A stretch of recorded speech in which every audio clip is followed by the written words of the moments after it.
Chapter 1. Levi made his way to the library, a place where he spent most of his time. He had a book in his hand and a small pouch in the other. Everyone he passed looked at him strangely while whispering things like, "What is he holding?" And "Who reads books anymore, weirdo?" Never once did Levi feel offended by those comments. In fact, he took them as a compliment. He thought it made him unique, different. No one could deny he had good looks, though.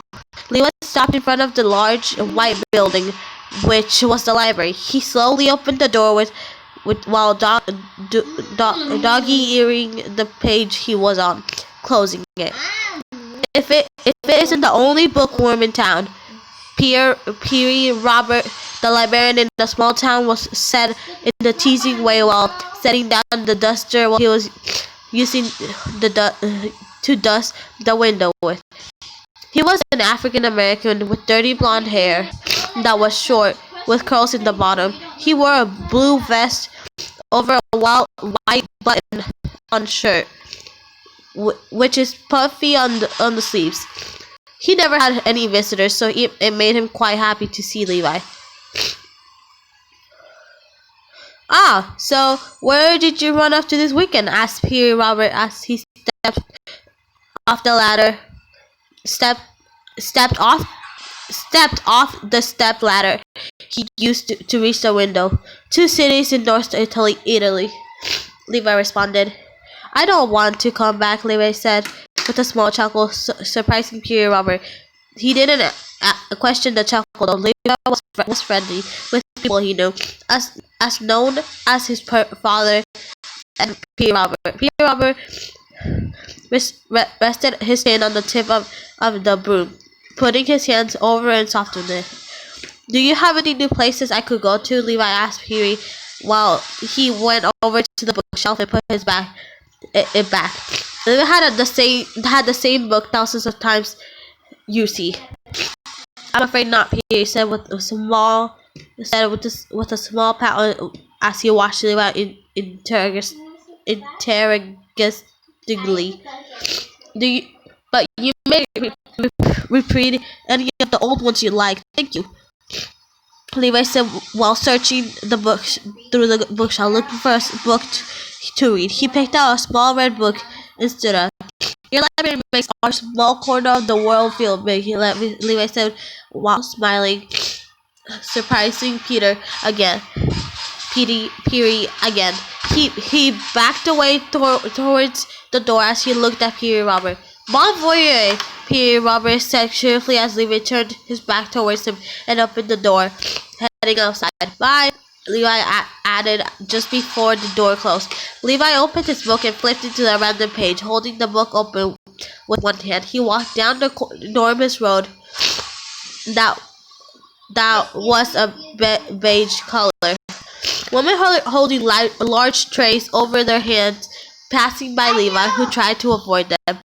Levi shut his book as he stopped by a small stand with pottery. He picked up one while a woman who owned the shop looked at him. The woman smiled as Levi handed her a small amount of money.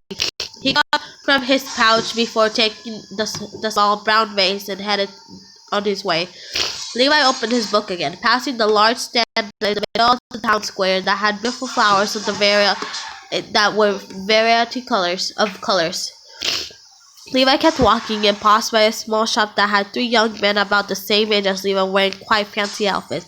The elder with gray hair stood out of the shop and stared at Levi as he walked by.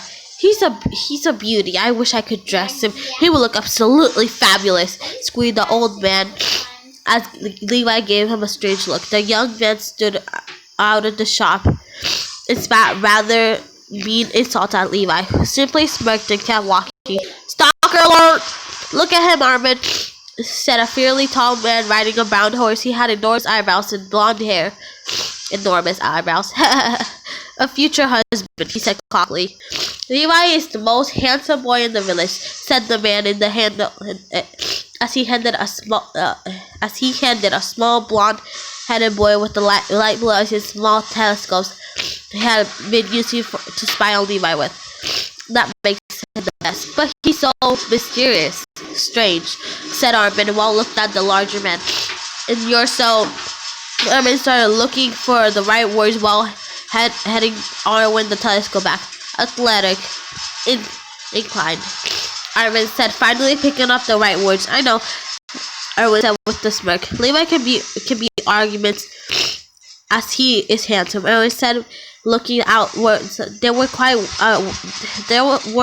a ways away from the village that were simply spying on Levi from afar. Exactly. Armin started staring at a bird nearby. Who needs him when you've got this? When you got us? Yes. Armin said while putting his telescope away.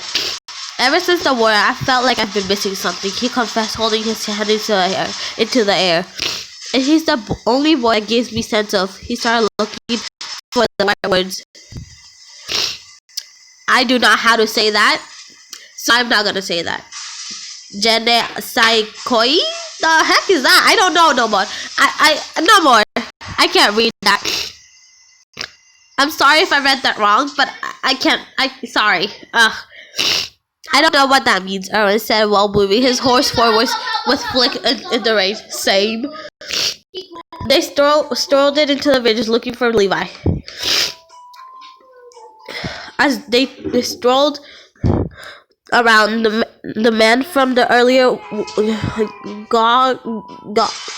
I don't know. Asked how good looking Eren was. Everyone is gay. Oh my god. The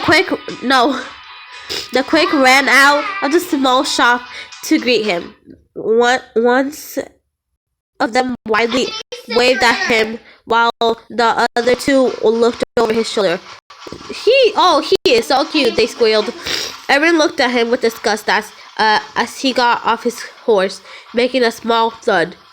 Eren groomed his horse while boys kept walking, making him look at them again. The horse, whose name is Milky Way, started rubbing his hooves on the ground like an angry bull getting ready to charge. It had rained yesterday, by the way. Milky Way kicked the ground harshly, sending a shower of mud and dirt towards the men. They squealed like pigs as the mud splattered all over their clothes, while Eren looked on, trying to contain his laughter. Armin strolled over the men who were trying to get to the mud off their expensive suits. It's never gonna happen, gentlemen, Armin whispered to them sneakily. Armin shook his head and then squirreled off behind Eren. Eren's eyes widened as he spotted Levi walking around the flower stand. Eren quickly stole a bouquet of flowers and kept following Levi. Excuse me, yelled Erwin as the crowd into the crowd of people.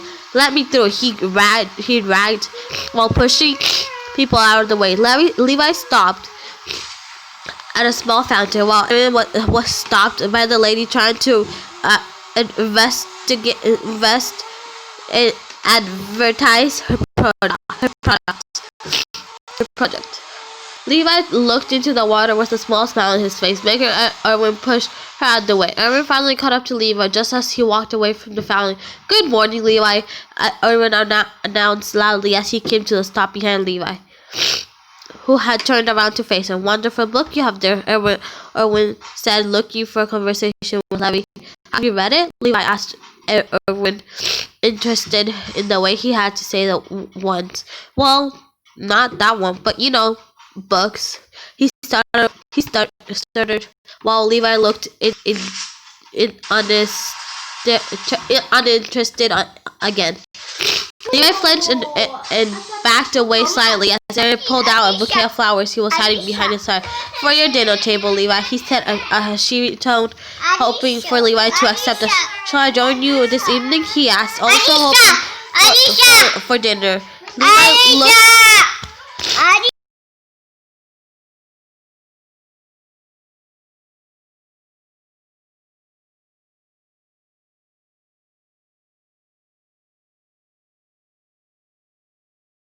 No, Levi said while walking away, turning his back and facing Erwin, shaking his head while shutting his eyes in noise. So, moving on, Erwin said, popping out of nowhere. Armin said, popping out of nowhere, hoping that Erwin would finally forget about Levi. No, Armin, Erwin said while they both watched Levi walk away. It's the ones that play hard to get that always have the sweetest prey. Erwin said, trying to be somewhat poetic. That's what makes Levi so appealing. Erwin added, looking at Levi's butt in those awesome black tights that he was wearing from afar. Oh my goodness. Yes. Woo! He hasn't made a fool of himself just to gain my favor. What would that be? Erwin asked Armin.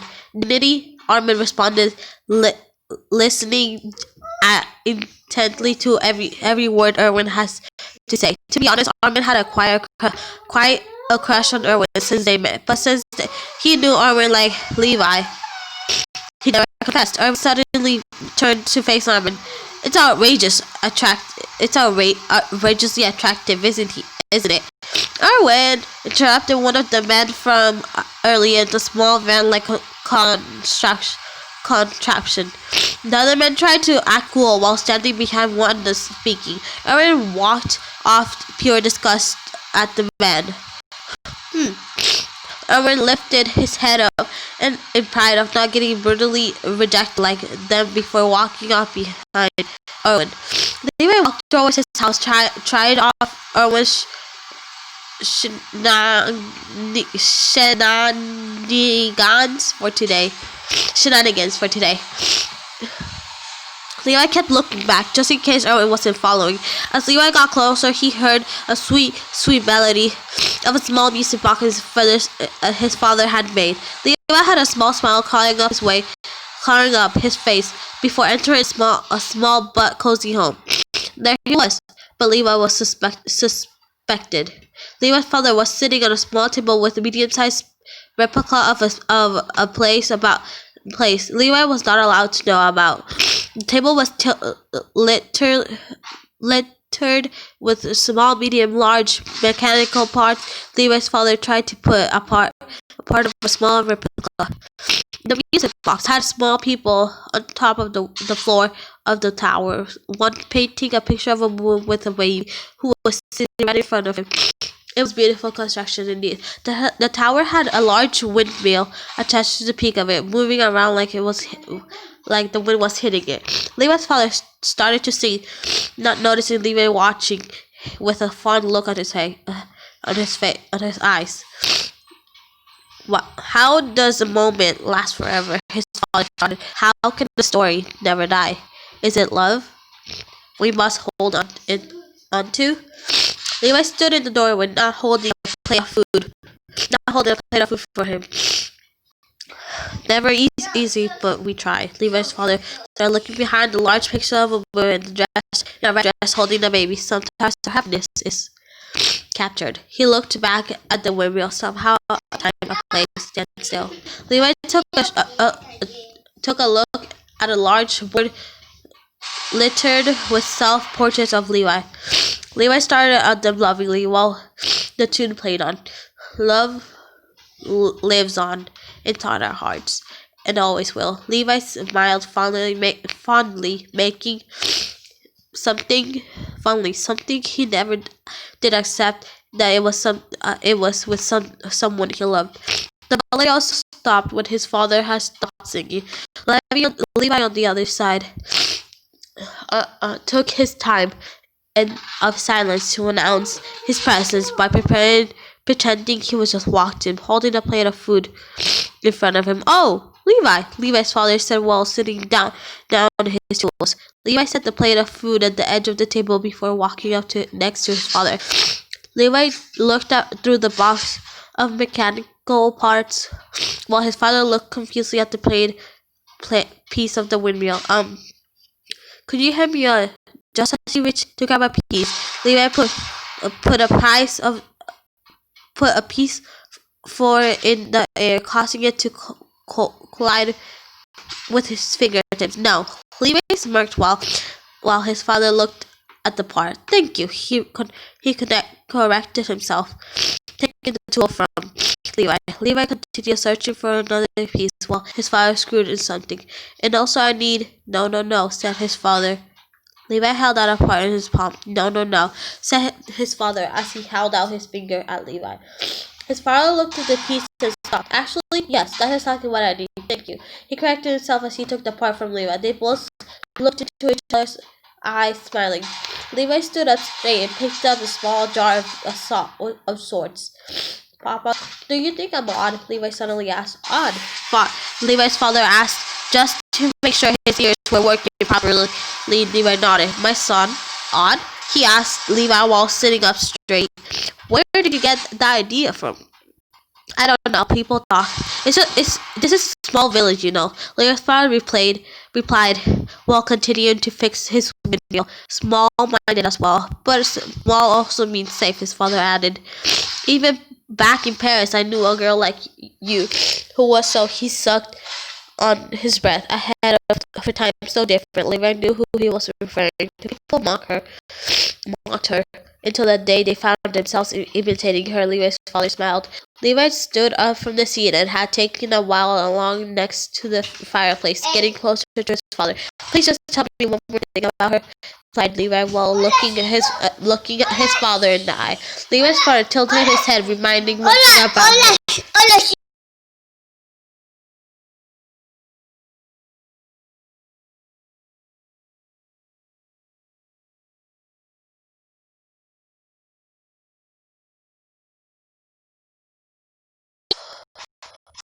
Levi tilted his head, remembered some things to tell him. Your mother was fearless, he responded. Levi smiled. Fearless, his father repeated, looking Levi in the eye. He looked back at his windmill and shut it so it closed. Sometime later, Levi's father placed a rather large box in the back of his blue carriage. Levi stood next to the milky white horse who would be dragging the carriage, getting it ahead. He walked over his father to get a carriage. Levi headed him the reins instead into the seat. So, Levi's father began. What can I bring you from the market? He asked Levi with a mischievous twinkle in his eyes. A rose, like the one in the painting. You ask for that every year, and every year you bring it, Levi smirked. Then I shall bring you another, his father said happily as he looked Levi's chin.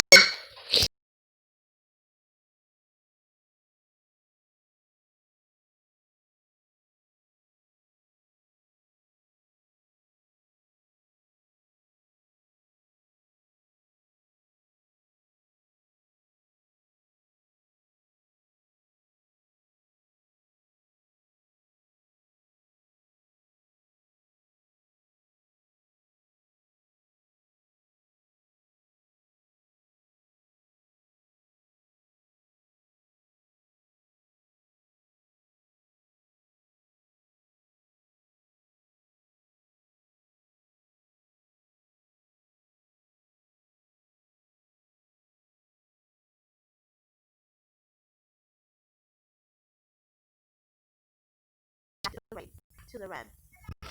Levi backed away from the horse. Goodbye, Papa. Goodbye, Levi.